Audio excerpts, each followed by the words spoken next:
सारे दोस्तों को सलाम जी। तो जनाब अज असी लगा दिता प्याज। तो जो प्याज की पनीरी लाई सी असी थोनों उदों वीडियो बना के दिखाई सी। तो अलहमदुल्ला हुण पनीरी तैयार हो गई। तो अज असी जनाब पनीरी पट्टी आ, फिर खेड़ा बना के पहले ये रूड़ी पाई आ, तो फिर प्याज लगाया, कुछ रहिंदा लाने वाला कुछ लगा दिता है।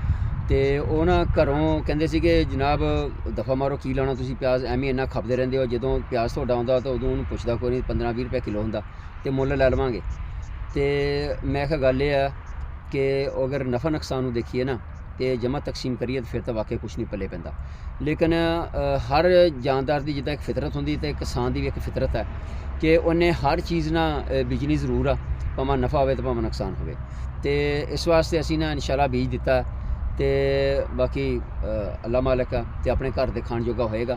तो साडा एक ना बहुत बड़ा अलमिया मैं देख रहा कि यह भी आ कि साडे किसान जिहड़े ना वो मेजर फसलों की तरफ ना तवज्जो दिंदे आ ते छोटी छोटियां फसलां जिहड़ियां छड्ड गए ने।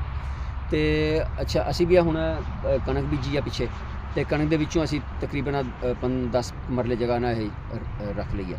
तो ये प्याज लाना, हुण प्याज के नाल विच असी मिर्चां ला देनियां, तो घर का प्याज भी होना, मिर्चां भी होणियां। तो एक तो मुरब्बे आउण दा बहाना कि जनाब कदी प्याज लैण आ गए, कदी मिर्चां तोड़न आ गए, कदी इहनूं गोडी करन आ गए जनाब। तो हिलजुल रहिंदी है, जिसम भी सैट रहिंदा। तो दूसरे नंबर पर भावें घाटा होवे नफ़ा होवे तो छोटी छोटियां फसलां जरूर बीजना चाहिए। अगे ना 25-30 साल पिछे चल जाइए तो हर मुरब्बे दे विच कोई 4-5 जगह तो थोनों ना मसर बीजे नज़र आउंदे सी। किसान मसर बीजदे सीगे, मेथरे बीजदे सीगे, अड़सी बीजदे सीगे।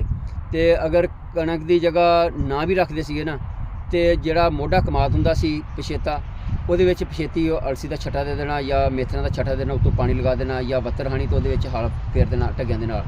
ਤੇ ਘਰ ਦੇ ਮੇਥਰੇ ਹੁੰਦੇ ਸੀ ਜਨਾਬ, ਘਰ ਦੀ ਅਲਸੀ ਹੁੰਦੀ ਸੀ, ਘਰ ਦੇ ਜਨਾਬ ਮਸਰ ਹੁੰਦੇ ਸੀਗੇ। ਉਹ ਹੁਣ ਜਨਾਬ ਤੁਸੀਂ ਜਿੱਥੇ ਮਰਜ਼ੀ ਦੇਖ ਲਓ, ਸਾਨੂੰ ਕਿਤੇ ਸਾਡੇ ਪੂਰੇ ਇਲਾਕੇ 'ਚ ਨਾ ਮੇਥਰੇ ਨਜ਼ਰ ਆਉਂਦੇ, ਨਾ ਕਿਤੇ ਅਲਸੀ ਬੀਜੀ ਨਜ਼ਰ ਆਉਂਦੀ ਔਰ ਨਾ ਮਸਰ ਬੀਜੇ ਨਜ਼ਰ ਆਉਂਦੇ, ਨਾ ਛੋਲੀਆ ਜਿਹੜਾ ਚਨੇ ਇਹ ਨਜ਼ਰ ਆਉਂਦੇ ਆ। ਤੇ ਅੱਗੇ ਸਾਰੇ ਲੋਕ ਕਾਸ਼ਤ ਕਰਦੇ ਸੀ। ਇਹੀ ਵਜ੍ਹਾ ਕਿ ਹੁਣ 400-500 रुपए ਨੂੰ किलो ਅਲਸੀ ਆ। तो किसान भी पिनियाँ खांदा, जानवरों भी पालदा, काड़े भी दिंदा। तो वह सारा हुण दुकान तो लिया। तो ज़ाहिर है जो खुद बीजनी नहीं तो दुकान तो लिया तो फिर महंगी तो मिलनी वो। तो अज तो 35-30 साल पिछे चलीए तो साढ़े वाल साहब भी बीजते सी। तो उन्होंने जनाब मेथरे बीजने, अड़सी बीजनी, तो 10-20 किलो 10 किलो पाने मेथरे, तो 20 अपने 30 किलो जनाब दाने पाने कणक दे। तो वह आटा फिया के वो जनाब ढग्गे नूं देना। तो मझां नूं अड़सी ते मेथे पा के ते काढ़े पका के जनाब उन्होंने देने। तो जो चार का मौसम आना तो सारे पिंड दी बीबियां आना जनाब आके साढ़े घरों जाके मेथरे लैके जाने जनाब अचार में पाने वास्ते। तो अड़सियां नाले पिनियां खानियां, नाले जनाब डंगरां नूं खिला देनी काढ़े बना के। तो हुण जनाब किते मैनू इर्द गिर्द अपने सारे इलाके किते नज़र नहीं आ रही, ना किते अड़सी नज़र आ रही, ना किते मेथरे नज़र आ रहे और ना किते सानू मसर नज़र आ रहे। तो आ प्याज चाहते कि लोग लगाते हैं थोड़ा बहुता। तो सारा काश्त करना चाहिए अपना थोड़ा थोड़ा प्याज अपने खाण जो कम से कम लगान, मिर्चां लगान। 4-5 मरले जगह छोड़ देन, फरवरी के पहले हफ्ते वो सब्जी अगेती लाउन।